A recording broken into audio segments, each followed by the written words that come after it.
win, lose, win, lose. You are not going down, but you are not going up either. Or worse, going down so slowly you do not notice until it is too late. And the most dangerous part?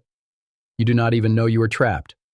If that pattern sounds familiar, if you have had weeks where everything clicked, followed by 1 or 2 sessions that wiped it all out, you are not unlucky. You are not undisciplined. You are not broken. You are inside something called the losing cycle. And almost every trader who has ever blown an account has been through it. In this video, I am going to show you exactly how the cycle works, why your brain, not your strategy, makes it almost impossible to break, and the specific step-by-step protocols to get out. Not try to be calmer, not be more disciplined. Actual steps, in the exact moment you need them. This video will not show you a single trade setup. No entries, no chart patterns, no indicators. This is entirely about the cycle, why it exists, why it repeats, and the specific steps to stop it. So let me show you what the cycle actually looks like, because once you see the 4 stages, you will start recognizing exactly where you are in it. Stage 1. I call it the Holy Grail illusion. You find a new strategy, a new system. Maybe someone on YouTube showed it to you, maybe you built it yourself. And for the first few weeks, it works. The market conditions happen to be favorable. You hit a winning streak. Confidence goes through the roof. And this is where the damage starts, because your brain begins to believe the gains will come forever, linearly, predictably, on demand. Then stage 2 arrives, the variance encounter. Any system, no matter how good, goes through losing streaks. That is not a flaw. That is mathematics. A well-tested system can lose 6, 7, even 10 trades in a row and still be working perfectly. The key word is tested. Backtesting means going back through at least 200 historical setups and recording what would have happened, entry, exit, result, as if you had taken them. That is how you discover your system's real behavior under pressure, before real money is on the line. If you have not done that, you do not actually know your system's true drawdown profile. You cannot tell variance from failure. But when the first real losses hit, you do not think variance. You think, something is wrong with my strategy. And so stage 3 begins. Toxic tinkering. You add indicators. You change your risk rules. You widen your stop loss. You abandon the original plan. Not because the plan was bad, but because your brain was not designed for variance. And here is the devastating part. You skip the backtesting. You change things based on emotion, not data. The edge that existed in your original system, you just destroyed it. And so stage 4 arrives.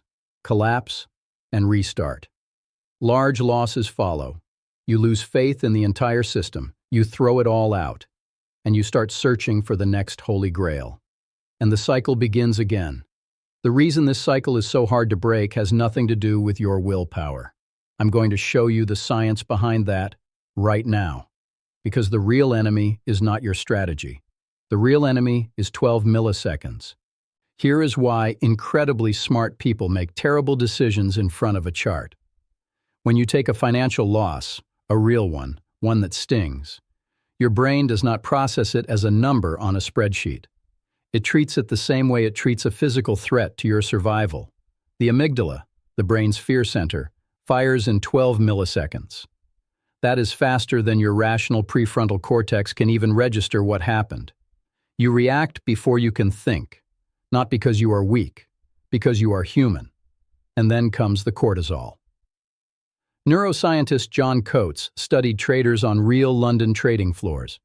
He found that cortisol levels spike up to 68% during high volatility sessions.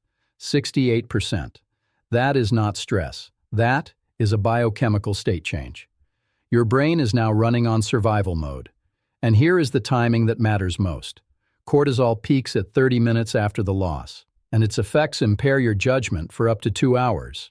That means the period right after a big loss, the moment when every instinct tells you to get back in and recover, is the worst possible time to make a trading decision. This is not a character flaw. This is not weakness. This is biology. But understanding the biology is not an excuse. It is an explanation. And that distinction matters. Because once you know the mechanism, you can build systems to interrupt it. That is exactly what we're going to do. Now that you understand the biology, let us look at the exact 3 moments where traders consistently fall apart. There are 3 specific moments, 3 psychological triggers, where traders consistently lose control. If you recognize yourself in even one of them, this next section is going to change how you trade. Trigger 1. Overconfidence. Here is something counterintuitive. The largest losses in trading almost never come after losing streaks. They come after winning streaks. A winning streak releases dopamine. Your brain feels invincible. You start using the house money effect, thinking that profits are free money, so the rules do not quite apply to you anymore. And it does not happen all at once. It happens gradually. Each win, you size up just a little more. Each win, you take a setup that is just a little weaker. By the time the market shifts, you are far more exposed than you realize, and one session undoes weeks of work. Trigger 2. FOMO. When you watch a market move sharply, even before you are in it, your brain's reward circuits fire as if you are already profiting. That dopamine release makes the upside look massive and completely blocks your awareness of the downside. Researchers Barber and Odean studied this directly. The most active individual traders, the ones chasing every move, underperformed passive investors by 6.5% every year, not in one bad year, every year. And if you trade with leverage, the damage compounds faster. Data from prop trading firms shows that traders who revenge trade after a loss have an account failure rate more than double those who step away and reset. FOMO does not just cost you performance, it costs you your seat at the table. Trigger 3. Loss aversion. You hold losing trades too long, hoping for a reversal.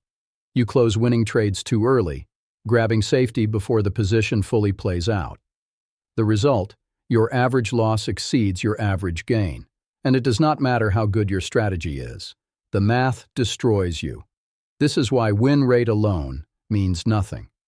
A trader with a 60% win rate can still lose money consistently if their average winner is smaller than their average loser, and a trader with a 40% win rate can be very profitable if their average winner is 2 or 3 times their average loser. The math always wins, regardless of how often you are right. Now, here is where the thinking has to change completely, because there is one distinction that most traders never learn, and it separates the professionals from everyone else. Stop blaming yourself for every loss, but start identifying exactly which losses deserve intervention. There are 2 completely different kinds of losing trades, and if you cannot tell them apart, you will never stop the cycle. A bad trade is a trade where you followed your plan perfectly. You respected your rules. You managed your risk. The market just went the other way. That is not a failure. That is the cost of doing business. Every professional trader has them. Every single day. A tilt trade is different. You ignored your plan. You skipped your rules. You moved your stop loss. You increased your size after a loss. You placed the trade from anger, panic, or desperation. That is the trade that destroys accounts, not because it lost, but because it was placed without discipline.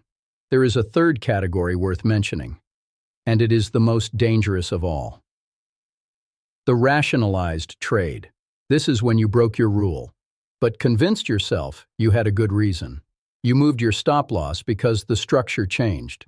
You sized up because this setup is especially strong. These feel like discipline. They sound like analysis, but they are not. The only defense? Write your rules before the trade. If you are changing them during the trade, you are rationalizing. Here is a number that makes this concrete. Win rate drops from 48% to 32% for trades placed within 5 minutes of a prior loss. 5 minutes. Your judgment is compromised for up to 2 hours, but most traders are back in the market in 5.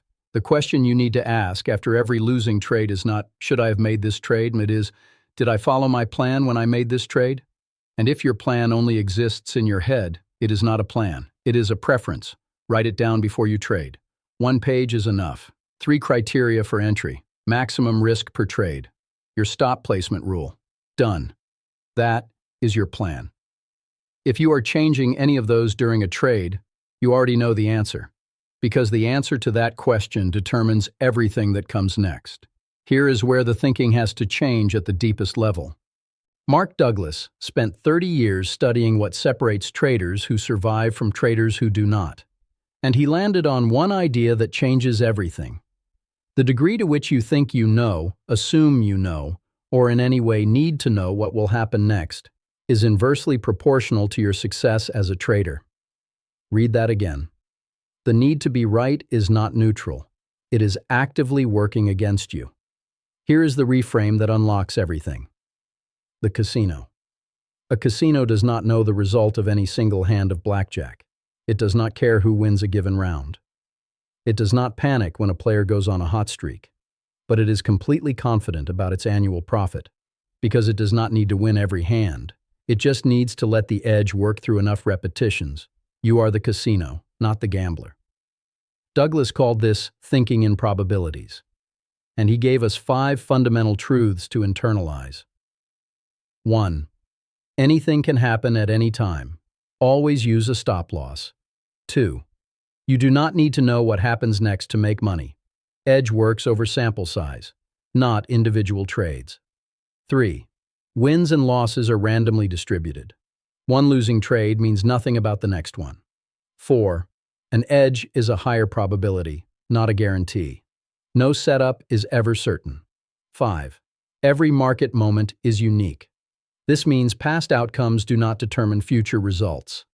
A setup that worked last week has no obligation to work this week, and a setup that failed last week has no obligation to fail again.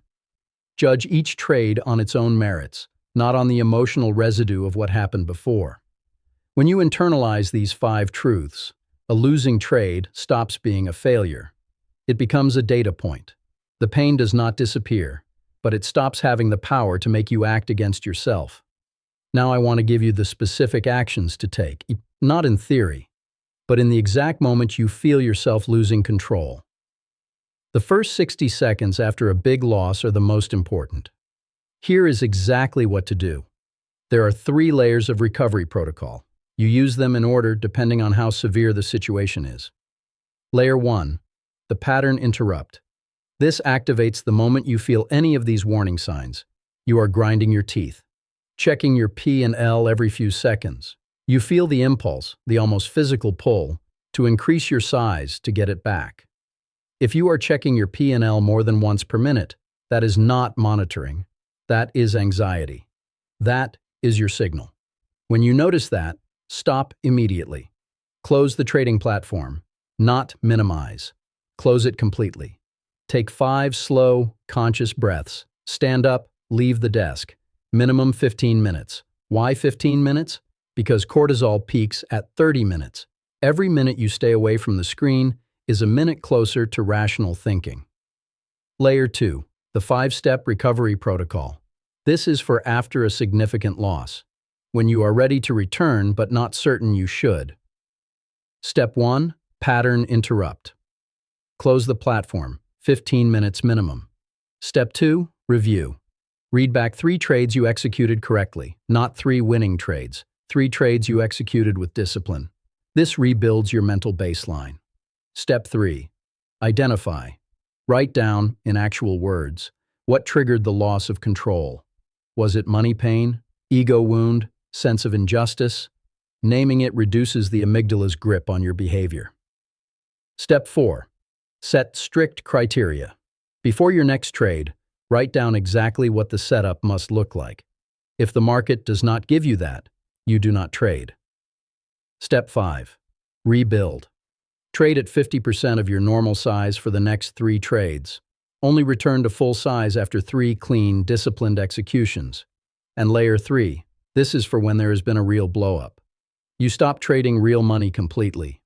Move to paper trading, but understand what it is actually for.